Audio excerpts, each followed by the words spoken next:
Greetings, Path Seekers! Welcome back, and today we're going to talk about underdrive versus overdrive. What is it? What does it do? How does it help?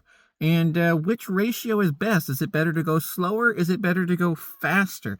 Let's try and show you guys what I'm talking about. So, underdrive and overdrive is when the rear axles and the front axles are set to different gearing. Now, on a real rock crawler, there are some instances of people building rock crawlers that can do that. It's going to be like some sort of buggy thing.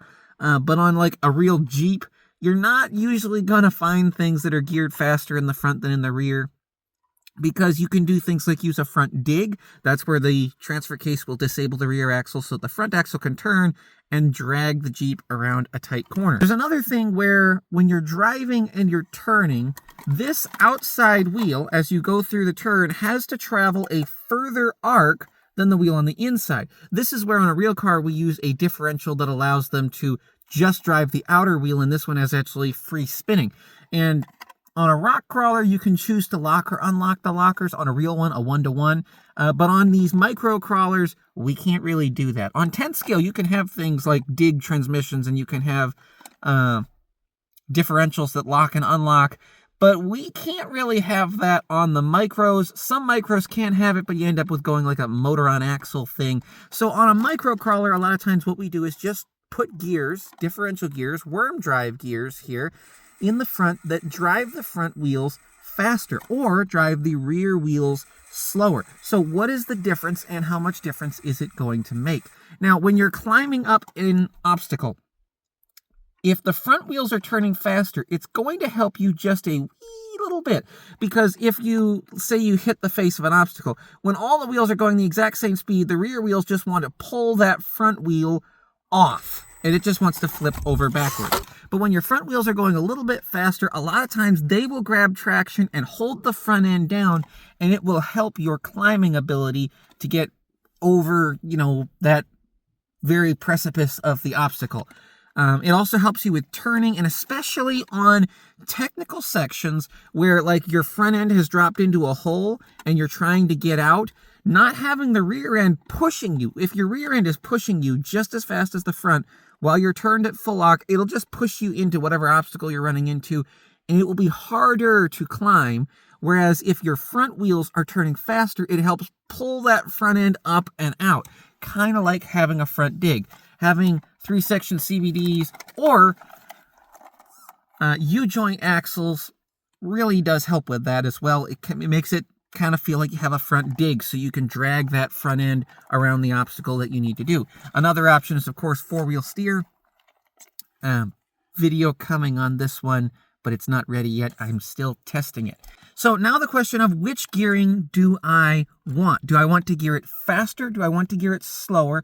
And will it make a difference? Because what comes stock in your SCX24 axles, actually, this is the only stock axle on all 3 of the rigs that I have here, interestingly enough. These are kind of my 3 go-to crawlers. These are my 3 favorites at the moment. So they've all been modified heavily. And I only have a stock front axle on the rear of this deadbolt. Nevertheless, the stock gearing is a 2/16, a 2/16 gear ratio. The higher the gear ratio means the more teeth it's going to have, the more revolutions it's going to make. It means the slower it's going to be. So in the front axle of this yellow Jeep, I have a 2/18, not a 2/16, a 2/18, and that actually makes it go slower because now the gear is going to have to make more revolutions because the gear has more teeth.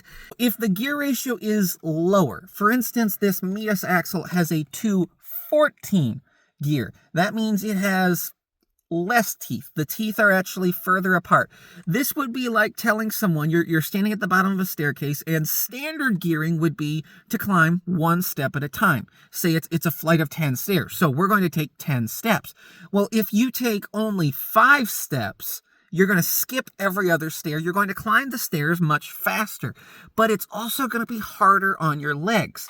So that is something to watch out for with this. Whereas if we go with more steps, if we, instead of taking 1 step with each foot, we step up and then bring the other foot up, we could climb a 10-step stair in 20 steps because we go right foot, left foot, right foot, left foot, right foot, left foot, instead of just going step, step, step, step, right? That's my rudimentary understanding of how the gearing is working. Okay, so do we want to make the axles go slower in the rear, or do we want them to go faster in the front?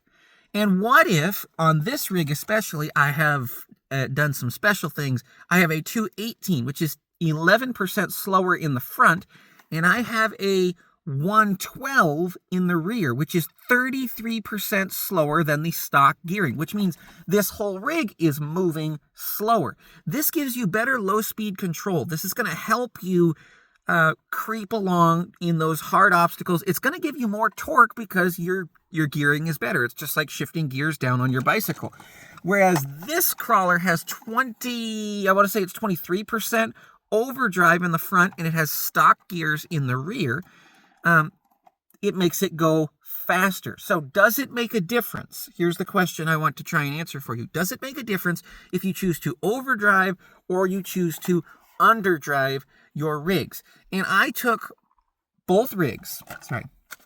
I took both of these rigs and I swapped the axles back and forth. I took this rig with its 11% under in the front and it's 33% under in the rear. That means that we have a 22% difference between these wheels on here, spinning 22% faster than the rear, but they're both going so much slower that the front wheels are still going 11% slower than stock.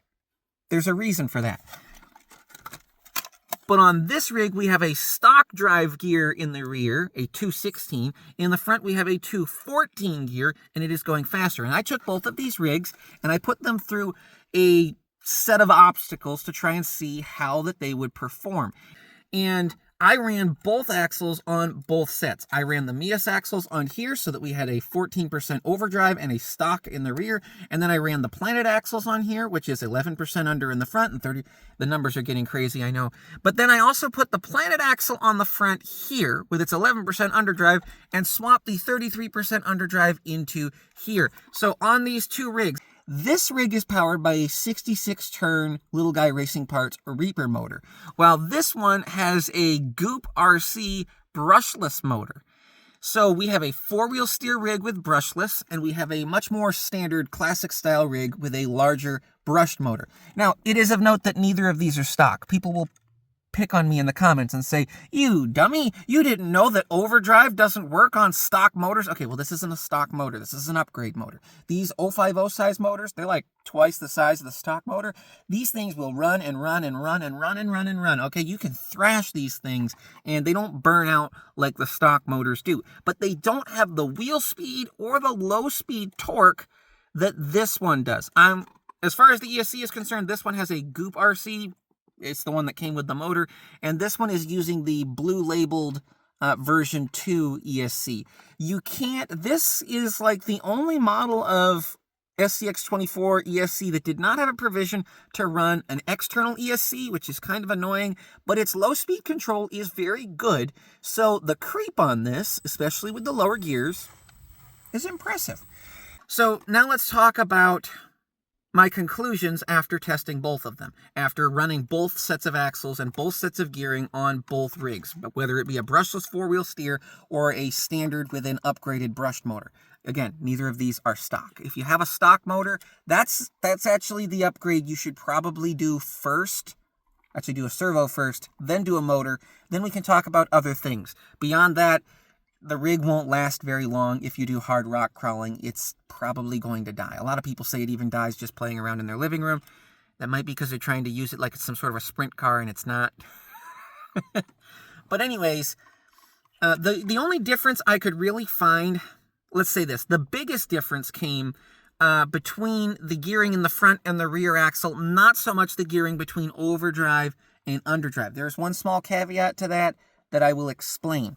So the more overdrive, the better. The more overdrive we have, the more control you have. You really want I mean, as much as you can get, really. 33%, I did test 33% underdrive just in the rear on this, and it's great. It gives you a lot of control. You can turn really tight. It gives you a lot of bite when going uphill.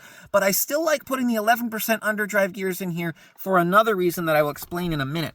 But putting them both on the brushless rig, the brushless can spin so slowly that its low speed control is basically infinite, so it really doesn't matter. In fact, Scout is running 23% overdrive in the front, and when you're on a brushless motor that has the infinite low speed control, when you put on, ooh, I just realized that screw is leaving.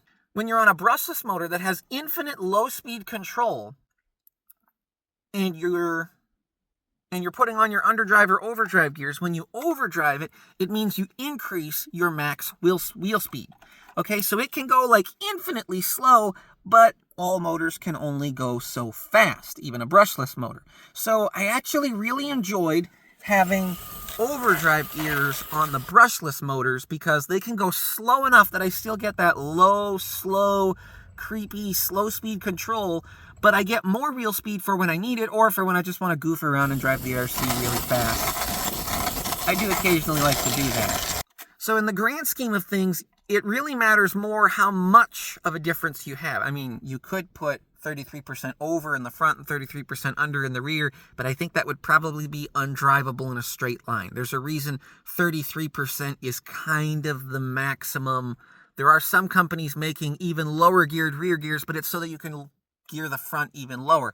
But like I said, on a brushless motor, I really feel like you need to go with the overdrive so you can maintain that high wheel speed. Because when I ran the 11% underdrive front and 33% underdrive rear on this rig, I didn't really notice it was going much slower. Like, it is perceptible. You can tell it does creep a little bit slower because it's going 25% slower.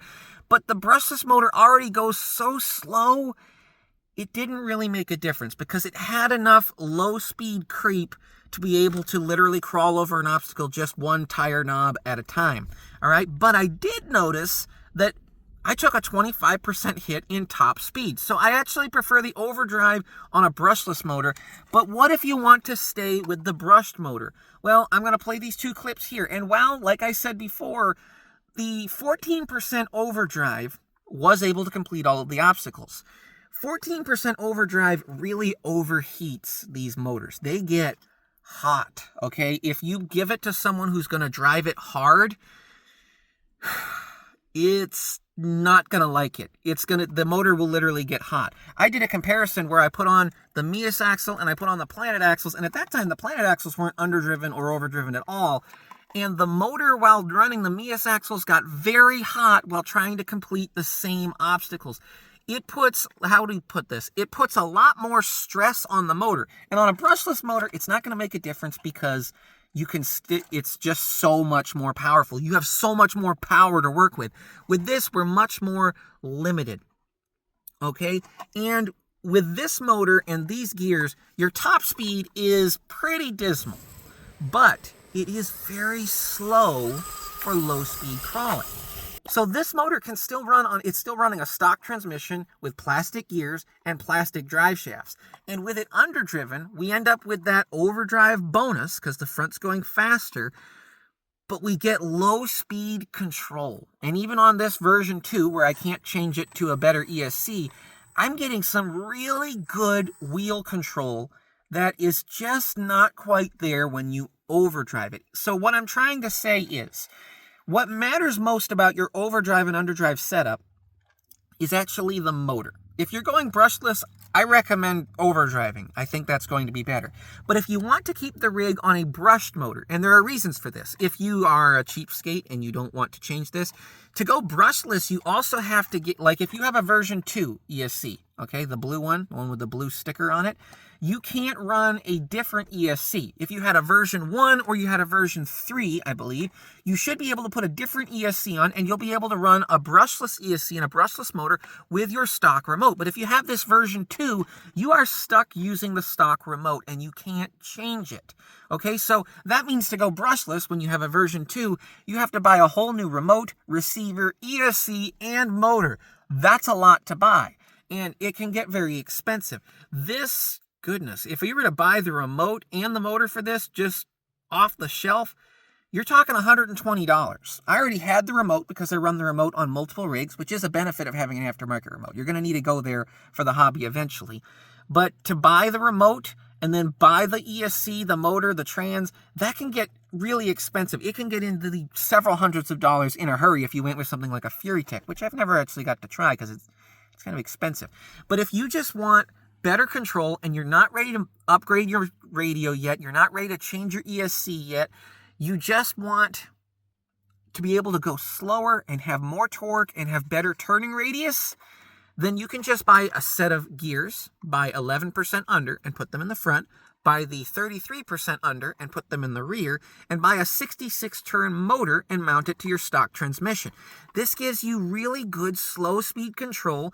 I don't think the motor heats up a whole lot, but I haven't got to... I'm traveling right now. That's why I'm in a car and I'm not in my normal filming place. When I get back to Falling Rock, I will run this all over the place and see if this motor heats up. I will say this. Do not underdrive and overdrive at all on the stock motor. The stock motor is not going to handle that. It's not going to like it. It's not going to last very long, if at all. Now, the stock motor with stock gears and stock wheels, sure, you can get around for quite a while. You'll get a couple months out of it for sure. You'll get to where you enjoy the hobby and that $10 motor won't seem like it's the end of the world anymore. But this is a really good first upgrade, and it's so easy to install. There's lots of videos on how to do it on YouTube. You can do this yourself. But at the end of the day, if you look at these two videos here that I'm showing, you can see the lower gears just have a much more satisfying slow drive to them. I prefer that on a brushed motor. And this would be good. So this would be good if you wanted to, one, just you're not ready to move, or two, this is for a little kid who is not ready to have brushless power because he's going to tear things up all the time. Or maybe this is your rental rig or your loaner rig or your beater rig that you let your friends drive, because letting friends drive your best rock crawler is not your best idea, because, I mean, these things have motors that are so powerful they can seriously hurt themselves if you just do some things foolishly. But if you put a brushed motor and then lower the gearing, it's going to go slow, which is going to help a beginner crawl even better. So let me summarize all of this one more time. If you're going brushless, I recommend overdriving your axle because you're going to get better top speed. If you want to stay with a brushed motor because you're a beginner or because it's a rig that beginners or small children are going to drive, I would underdrive it, because making it slower, like they literally, no matter how fast they go, they can't go very fast. That's going to make it easier for them to drive. With a brushless motor, people grab a trigger and grab that trigger throttle, and their trigger finger does not have the slow crawl modes that your finger has yet. So they just pull it all the way to the rear. And with a brushless motor, this thing will literally go flying. You'll just go flying. You can almost jump it. It's so fast. But with this one, it will still be something they can control. And it's just better to have less power. This is, for the bunny hills, for little things. And even I, who has more than one brushless rig at the moment, I really enjoy driving this. And it's very durable. It's not just going to fall apart. You know what I mean? So if you would please go down to the comment section and leave your experience. What is your favorite gear ratio? Do you prefer to underdrive them or to overdrive them? Do you prefer faster gears, slower gears? What is your favorite difference between front and rear? Do you go for that 33%, or are you kind of in the middle? You'd rather just have like a 10% over or underdrive. What is your preferred method of gearing for the differentials in micro crawlers? Thank you so much for watching. I hope this helps you. I hope it encourages you and inspires you to get outside and to play with your RC cars and play with your family, because that's a whole lot better than sitting here and watching YouTube. Until next time, make sure you pull a winch line for your buddy every once in a while, and above all things, stick to the old paths. For those who are interested, at the very end of the video, I'm just going to leave all of the testing footage spliced together. You can see which ratio is which in the corner of each video. I will say on the underdriven brushless test, there were actually a lot of failures that I had to cut out on certain obstacles. I had kind of attributed it to I just wasn't hitting the line right, because after you've been working on a project for a long time, you start to, I've been bent over working on this rig for like 2 hours. My patience may have run thin and I just didn't quite hit the line just right, or it could have been that it was just that lack of speed, because I didn't have the wheel speed to just vault over the obstacle like I did with the overdriven axle. So take that with a grain of salt, but you can watch the footage yourself and make your own decision. Thanks, guys.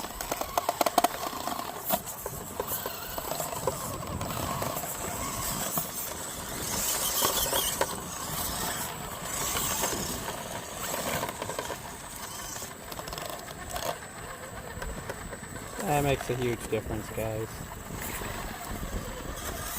That much underdrive makes a difference.